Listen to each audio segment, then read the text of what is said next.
Arratsaldeon eta ongi etorriak Gazteitxo albistegira. Gaur Inmaculada Concepción ikastetxeko ikasleok informatiboa eskainiko dizuegu. Besterik gabe nire lankidea Mirianek titularrak eskainiko dizkigu. Kaixo Mirian. Kaixo Jerai. Gaur nire lankideek Eusko Ikaskuntzan eta Zientzia Museoan egon dira elkarrizketak egiten. Green Capitalari buruz hitz egingo dizuegu eta inkesta bat ere prestatu dugu. Gure Inmaculada ikastetxea aurkeztuko dizuegu. Bukatzeko, agenda kulturala, kirolak eta egonaldia izango duzue ikusgai. Orain, Siervas de Jesus kalean dagoen Zientzia Museoari buruz albiste bat prestatu dizuegu. Arabako ondarea ikusteko paradezin hobea da. Aurrera, Alex. Museoa duela 17 urte sortu zen pertsona batzuei esker, baina orain Aldundiaren menpe dago. Museoan hainbat ekintza egiten dituzte, ikerlentzako tailerrak, museoa ikusteko bizitak. Museo honetan hainbat solairu daude. Solairu bakoitzean atal bat dago. Adibidez, lehenengo solairuan fosilak eta mineralak, bigarrenean botanika eta hirugarrenean bulegoak. Baina zoritxarrez krisia eragin handia izan du. Orain teknikari batek azalduko digu museoaren lan garrantzitsuena. Dena interesgarriak dira, ezin dut esan zein da interesgarriena da edo baliogarriena. Normalean erakusketa finkoak dira eta batzuetan aldatzen dira temporazko erakusketak, baina interesgarriak dena. Museo honetan ekintza eta erakusketa interesgarriak egiten dira. Horregatik animatzen zaituzte museo honetara joatea ikustera eta diru gutxienarekin egun zoragarria pasatzera. Gure ikastetxeak eskola jasangarria saria irabazi du. 6 urte baino gehiago daramagu baratze ekologikoarekin. Eta erreziklatzeko edukiontzak dauzkagu. Informazio gehiago, Laurak emango digu. Eskolako agenda 21ek ikasleei euren ingurugiroaren problematika aztertzeko eta ulertzeko, baita herritan arduratsua izateko ere, bidez ematen die. Gizarte bidezkoagoaren eta ekologia aldetik iraunkorragoaren alde egin dezaten. Ikastetxeko eta ingurugiro kalitatearen eta iraunkortasunaren alde aritzeko hezkuntza komunitatearen konpromisoa da. Ikusten duzuenez, gure eskolan esfortzu handia egiten dugu ingurunea zaintzeko. Guztion artean mundua hobetzeko aukera daukagu. Beraz, anima zaitezte eta lagundu. Goiz partean, Eusko Ikaskuntzan Gasteizen duen egoitzan egon gara. Erakunde honi buruz gehiago jakiteko Taniak eta Kamilak informazio zabalduko digute. Eusko Ikaskuntza erakunde kulturala da. 1918an sortu zen, Oñatin.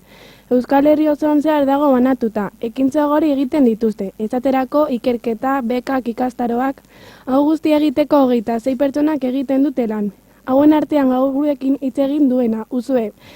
Berak azaldu digu zer antolatzen ari diren gaur egun. Bai, orain martxan jarri dugu deitu dioguna Eusko Ikaskuntza berria. Hau da, Eusko Ikaskuntzaren barnean batzordera akademikoak ikusi zuen beharra hausnarketa prozesu bat ireki behar zela, ez? Zen Eusko Ikaskuntzak 3.000 bazkide osatzen ditugu eta prestatzen ari gara prozesu bat nun bilerak egiten dugu lurraldeka bazkideen iritzia jasotzeko. Zen oso importantea iruditzen zaigu jakitea zer pentsatzen duten edo dugun bazkideak etorkizunari begira zen nolako Eusko Ikaskuntza nahi dugun edo nahi duten. Ikus dezakezuenez hemen antolatzen dire ikaskuntzarekin lotutako ekintza importanteenak. Kontutan hartu beharko ditugu kultura arloan gaurkotuta eta prestatuta egoteko. Ibaiondoko gizartetxean programa berri bat abian jarri da. Igande ezberdinak izenekoa. Iratik, informazio gehiago emango digu. Ibaiondoko gizartetxean programa berri bat jarriko dute martxan. Programa hau igande ezberdina deituko da, eta beste kirol modalitate batzuk ezagutzeko eta igande ezberdin batez gozatzeko aprobetxatu ahal duzue. Programa martxoaren 3an hasiko da, eta 21ean amaituko da. Programan parte hartzeko izena eman behar duzu, 2 aste lehenago gizartetxeetan, kiroldegietan edo interneten bidez. Edonork parte har dezake, doainik da, eta udal kirol sailak antolatu du. Dakizuenez, pasadan urtean, gure hiriburua Green Capital izan zela. Honi buruz, Aitziberrek albiste bat prestatu digu. Aurrera, Aitziber. Gasteizko kalkateak Javier Marotok Gasteiz Europan Green Capital 2012 programaren inpaktua baliotzi zuen atzo Salburuako hegaztien interpretazio gunean. Green Capitala izateak ekarri du Gasteize berezko argiaz distira egin dezala herritarrek elkarte lortu dugu esan du Javier Marotok. Esan zuen bezala orain aurre hirirako helburua balio iraunkorretarako abango ardian jarritzen da. Jada hiri modernoa gara. Europarren 80%rentzat Green Capital izatea jarraitu behar dugulako 2012 gara argitu du zuen. Ekitaldian 100 pertsona inguru joan ziren aurrean egon ziren Arabako diputatu nagusia eta hainbat erakundearen gonbidatuak Komisio Europarrak de Europan Green Capital saria sortu zuen arazo ekologikoak erabatzeko, hiri Europarren ahaleginak bultzatzeko. 2008an Komisio Europarrak sari hauen deitzen zuen lehen aldiz. Gasteiz hiriak iaz lortu zuen tituluan eta 2013etarako Nantes hiri frantza eskuratu du. Aurreko gaiarekin lotuta, nire lankideek Gasteizko kaleretara atera dira, inkesta bat egitera. Eta hauek dira lortu ditugun iritziak. Gaur Gasteizko kaleretara atera gara Green Capitalari buruz inkesta bat egitera. Zure ustez, Gasteiz Green Capital izatea onuragarria da? Oso. Bai, oso importantea, eta uste dut horrela biziklatzea mundu osoan ezagutuko da.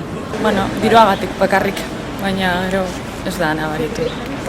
Bai, beti izan nik uste dut beti hori onuragarria dela, ez? Nik uste dut gainera sensibilitate hori izan behar dugula eta ere gizarte guztia izan behar duela ingurumenarekiko errespetu hori, ez?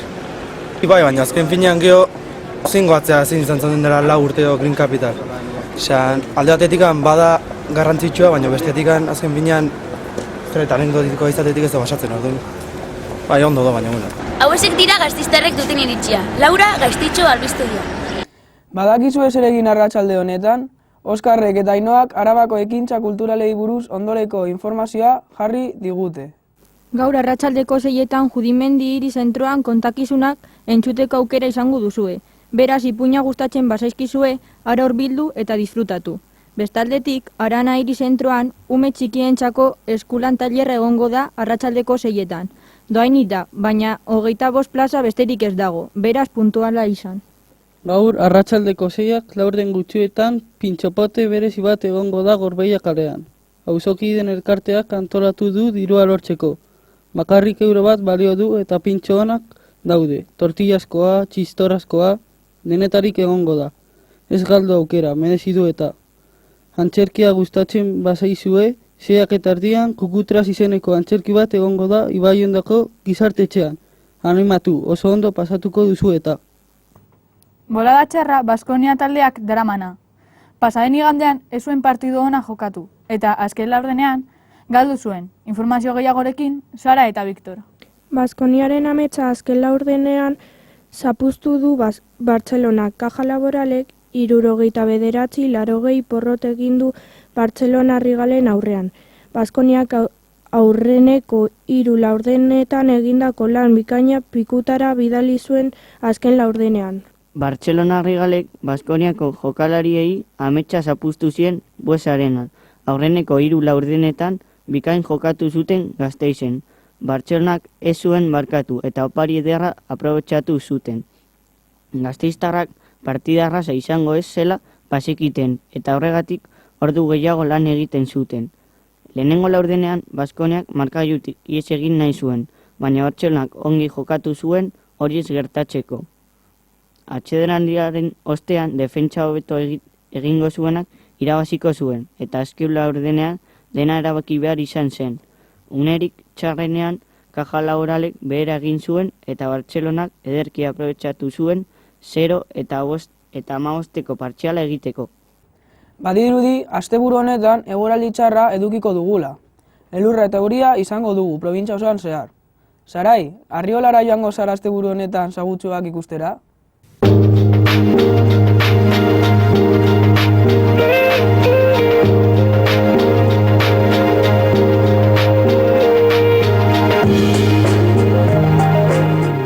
Kaixo, arratsaldeon.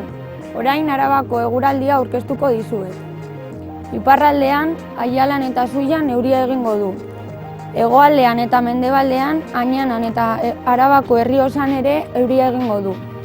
Erdialdean, Gasteizen eta Trebiñon elur egingo du. Eta ekialdean, Kanpezon eta Gurainen elur egingo du baita ere. Beraz, dakizuenez, kotxe hartzen baldin baduzue kontu handia izan. Eta ez naiz Arriola joango, berai.